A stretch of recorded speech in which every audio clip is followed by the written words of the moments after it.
थोड़ा सा ये बताइएगा कि बेसिकली शुगर वाले जो पेशेंट हैं वो किस किस्म की और कॉम्प्लिकेशन का शिकार हो सकते हैं? शुगर जो है ना वो बेसिकली एक लाइफस्टाइल चेंजिंग बीमारी है। ये कोई ऐसी डिजीज़ नहीं है कि जिसको रिवर्स नहीं किया जा सकता या इसको ख़त्म नहीं किया तक। अगर आपको शुगर हो गई तो आपको ऑटोमेटिकली जो है वो ब्लड प्रेशर का मसला भी होगा। फिर अगर आपको शुगर होगी तो ऑटोमेटिकली जो है वो आपको एसटीडी भी होगा, यानी वो सेक्सुअल ट्रांसमिटेड। ओबेसिटी जो है वो बेसिकली मेजर रीज़न है कि जब आपको मोटापा होता है तो मोटापा काज करता है आपकी शुगर को। जब से शुगर शुरू हुई आहिस्ता आहिस्ता आहिस्ता आहिस्ता मुझे इरेक्शन कम होना शुरू हो गई, शहवत कम होना शुरू हो गई, इसी तरह मेरा मर्दाना कमज़ोरी होगी, अब ज़िंदगी बेमज़ा होगी। बीइंग अ डॉक्टर मेरी ये रिस्पॉन्सिबिलिटी है कि मैं अगर पेशेंट मुझे बताए या ना बताए मैं उसको जज करूं और उसके मुताबिक उसको ट्रीट करूं। अस्सलाम वालेकुम नाज़रीन, QAS हेल्थ में आप सबको खुशामदीद। मैं डॉक्टर एरमाडा, उम्मीद करते हैं आप सब खैरियत से होंगे। नाज़रीन, पाकिस्तान में शुगर और ब्लड प्रेशर बढ़ता हुआ मर्ज़ है और अगर देखा जाए तो शुगर के हवाले से पाकिस्तान सर-ए-फ़हरिस्त काउंट किया जा रहा है। और इस बीमारी की बढ़ने के वजूहात क्या हो सकती हैं, इसको कैसे प्रिवेंट कर सकते हैं और इस बीमारी की वजह से और कौन कौन सी कॉम्प्लिकेशन का शिकार हो सकते हैं, तो इस पे बात करेंगे। हमारे साथ मौजूद हैं डॉक्टर तनवीर अरशद जो कि मेडिकल स्पेशलिस्ट हैं, उसके साथ साथ प्रेसिडेंट पाकिस्तान यंग कंसल्टेंट और मेंबर हैं WHO। तो आइए वेलकम करते हैं। अस्सलाम वालेकुम डॉक्टर साहब, बहुत शुक्रिया फॉर द टाइम। डॉक्टर साहब, मेडिकल स्पेशलिस्ट हैं, आपके पास तो बहुत सारे ऐसे पेशेंट हैं जो शुगर और ब्लड प्रेशर का शिकार होते हुए आपके पास आते हैं और आप उसको ट्रीट भी करते हैं। शुगर की वजह से बहुत सारी कॉम्प्लिकेशन भी हम देखने को मिल रही हैं। इनिशली थोड़ा सा ये बताइएगा कि बेसिकली शुगर वाले जो पेशेंट हैं वो किस किस्म की और कॉम्प्लिकेशन का शिकार हो सकते हैं? जी, बिस्मिल्लाहिर्रहमानिर्रहीम। बेसिकली जैसा कि आपका ये टॉपिक है और आपका सवाल है, शुगर जो है ना वो बेसिकली एक लाइफस्टाइल चेंजिंग बीमारी है। ये कोई ऐसी डिजीज़ नहीं है कि जिसको रिवर्स नहीं किया जा सकता या इसको ख़त्म नहीं किया जा सकता। जैसा कि आप जानते हैं कि ओवरऑल द वर्ल्ड जो है वो तकरीबन इस वक्त जो पॉपुलेशन है वो 70% डायबिटीज़ की तरफ जा रही है।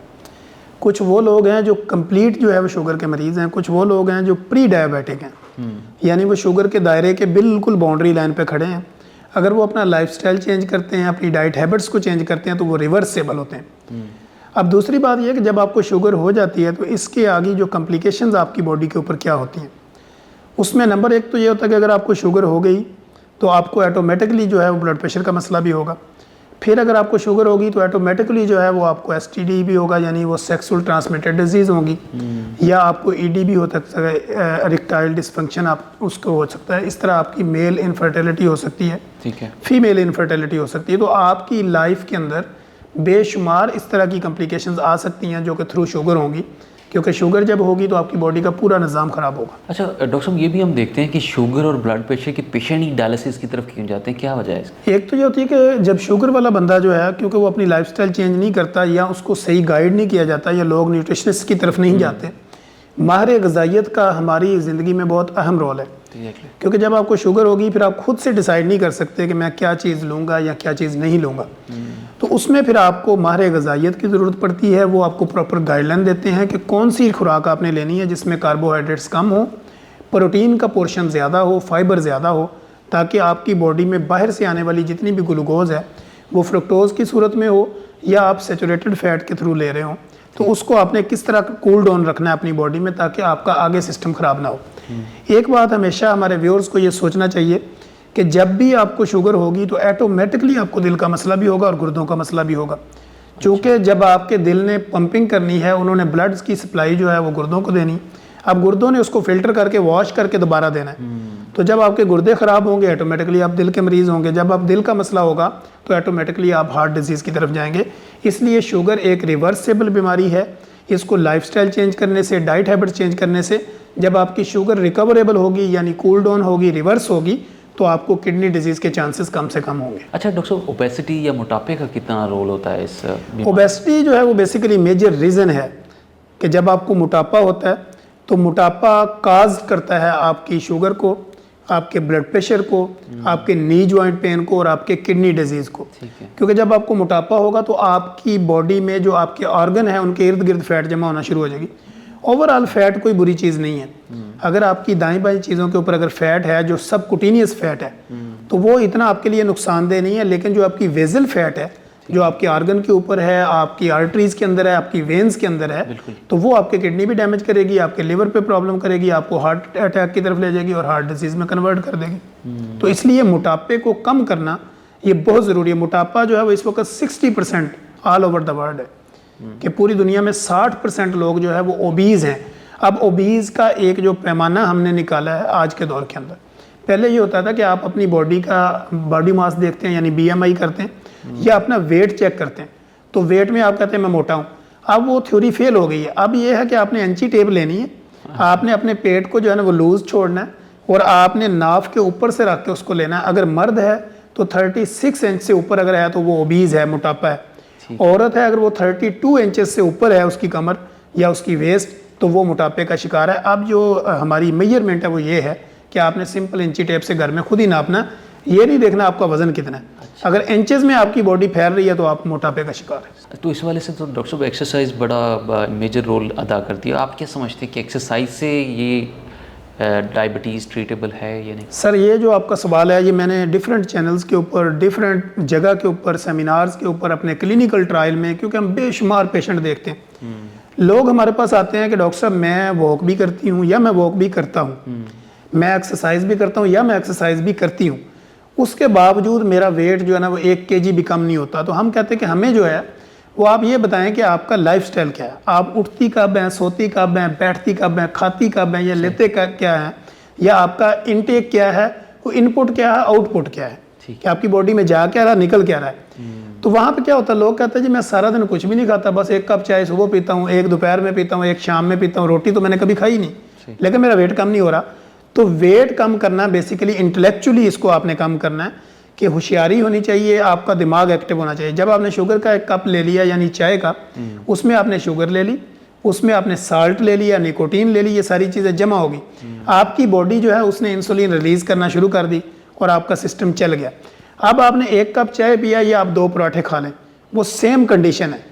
तो आप कहते हैं कि मैं खाता कुछ भी नहीं हूँ लेकिन वजन कम नहीं होता, वो इसलिए कि आपकी बॉडी इंसुलिन रेजिस्टेंट हो जाती है। आपकी बॉडी इंसुलिन रेजिस्टेंट इस वजह से होती है जो आप शॉर्ट स्नैक लेते हैं, यानी थोड़ा सा खाया, थोड़े पोर्शन में 1 घंटे बाद फिर खाया, एक खाने से दूसरे के दरमियान कम से कम 8 घंटे का, और जो उसके बाद मैक्सिमम जो आपकी कैपेसिटी है उसमें 12 घंटे का अगर आप गैप डालें, जिसको इंटरमीडिएट फास्टिंग कहते हैं, तो फिर जाके आपकी शुगर भी रिकवरेबल, आपका मोटापा भी रिकवर। जब आपका मोटापा कम होगा तो ऑटोमेटिकली आपका डायबिटीज़ का जो रिस्क है वो कम हो जाएगा, इसी तरह हाइपरटेंशन का रिस्क भी कम हो जाएगा। सही डॉक्टर साहब, ठीक है। अच्छा डॉक्टर साहब, जो सेक्सुअल लाइफ है इस पे भी असरअंदाज होती है शुगर, ये शुगर ब्लड प्रेशर? जी, हमने अपने क्लिनिकल ट्रायल में तकरीबन 90% लोग, अगर 100 मरीज़ मेरे पास शुगर का आ रहा है तो उसमें 90% लोग ऐसे हैं कि जो हमारे यहाँ पे सेक्स एजुकेशन ना होने की वजह से हमारे क्लिनिकल ट्रायल में जो पेशेंट की कंप्लेन होती है वो मिसमैनेज हो जाती है। पेशेंट आता है, वो कहता है डॉक्टर साहब मेरे पट्टे बड़े कमज़ोर हैं। चूँकि हम उसके फैमिली डॉक्टर्स होते हैं, वो उनकी पूरी ख़ानदान हमारे पास आ रहे होते हैं, तो वो डायरेक्ट हमें ये नहीं बताता कि मुझे सेक्सुअल वीकनेस है, या मुझे कोई मेल इनफर्टिलिटी का इशू है, या मुझे इरेक्टाइल डिसफंक्शन का इशू है, या सेक्सुअल ट्रांसमिटेड डिजीज़ है। वो ऐसा नहीं बताता, क्योंकि वो कहता है मेरी पूरी फैमिली इनके पास आ रही है, तो मे भी हो सकता है कि मेरी कोई बात वहाँ से निकल ना जाए। तो being a medical specialist, being a doctor और बीइंग अ कंसल्टेंट, हमारी प्रैक्टिस के अंदर हर डॉक्टर का अपना एक एक्सपीरियंस है। मैं अपनी लाइफ का एक्सपीरियंस शेयर करता हूँ कि जब मेरे पास कोई भी पेशेंट मेरे सामने बैठता है तो मैं उसकी फैमिली हिस्ट्री हर हाल में लेता हूँ। फैमिली हिस्ट्री के साथ मैं उसके साथ थोड़ा सा तंज़ो मज़ाक भी करता हूँ ताकि वो थोड़ा फ्रैंक हो जाए। बिल्कुल। जब वो फ्रैंक होता है तो मैं उनको कहता हूँ चाचा जी या भाईजान कि आपको जो है वो मुझे लगता है मर्दाना कमज़ोरी भी हो गई है, क्योंकि मैंने आपका पूरा अल्ट्रासाउंड कर लिया अपनी आँख से। तो वो कहता सर ये आपको कैसे पता चला, ये तो मुझे बड़ा पुराना मसला है। अच्छा। हम कहते हैं कब से है? वो कहता जब से शुगर शुरू हुई, आहिस्ता आहिस्ता आहिस्ता आहिस्ता मुझे इरेक्शन कम होना शुरू हो गई, शहवत कम होना शुरू हो गई, इसी तरह मेरा मर्दाना कमज़ोरी होगी, अब ज़िंदगी बेमज़ा हो गई, पैसा भी है, सब कुछ है, लेकिन मैं शर्मिंदा हूँ घर में, क्योंकि मैं अपने ही घर में शर्मिंदा हूँ। तो हम फिर क्या करते हैं, बीइंग अ डॉक्टर मेरी ये रिस्पॉन्सिबिलिटी है कि मैं अगर पेशेंट मुझे बताए या ना बताए, मैं उसको जज करूँ और उसके मुताबिक उसको ट्रीट करूँ। तो हमने हर वो मरीज़ जो हाइपरटेंशन का है, या उसका शुगर का लेवल ज़्यादा है, या उसका इरेक्टाइल डिसफंक्शन हमें महसूस होता है कि वो है, तो हम उसको ज़रूर मेडिकेशन देते हैं उसको बताए बगैर। उसको ये ज़रूर काउंसल करते हैं कि अब आपको थोड़ी थोड़ी मर्दाना कमज़ोरी जो है वो ख़त्म होना शुरू हो जाएगी, आपको फ़र्क महसूस होगा, ज़िंदगी जीने का मज़ा आएगा। तो लोग आके जब रिस्पॉन्ड करते हैं तो वो दुआएं देते हैं कि डॉक्टर साहब मैं आपके पास 5 साल पहले आ जाता, आप मुझे थोड़ा सा करते ताकि ज़िंदगी तो रंगीन हो जाती। अच्छा डॉक्टर साहब, इसमें मेल या फीमेल इनफर्टिलिटी की भी ये जो कॉम्प्लिकेशन हो सकती है? जी बिल्कुल ऐसे, अगर मेल है, वो मोटापा है, ओबीज़ है, या वो शुगर का मरीज़ है, या CKD में है, या क्रोनिक किडनी डिजीज़ है, या CLD है, क्रोनिक लिवर डिजीज़ है, तो इसके असरात ज़रूर होते हैं आपके सेक्सुअल लाइफ के ऊपर। अब होता क्या है कि अगर आपका मोटापा है और मोटापे में आपके थाइस के इर्द गिर्द भी फैट बहुत ज़्यादा, यानी आपका पेल्विक मसल जो है वो ज़्यादा फैला हुआ है, तो आपकी सेक्स ड्राइव में फ़र्क आएगा मेल के अंदर। इसी तरह जब फीमेल होगी तो उसका लोअर बेली फैट होगा, या इस तरह पेल्विक मसल बड़े होंगे, या ओवरवेट होंगी, या अपर बेली फैट है, या इसके अलावा वो शुगर की मरीज़ है। अगर शुगर नहीं भी है लेकिन मोटापा है तो उसको PCOS के और PCOD के कई मसाइल होंगे, जिससे वो फीमेल इनफर्टिलिटी में जाएगी और मेल जो है वो मेल इनफर्टिलिटी में जाएगा। जब आपको मर्दाना बांझपन होगा या जनाना बांझपन होगा तो ज़ाहिर बात है आप जॉइंट फैमिली सिस्टम में रहते हैं या आप सिंगल रहते हैं तो आपको आगे प्रेगनेंसी में कई मसाइल हैं।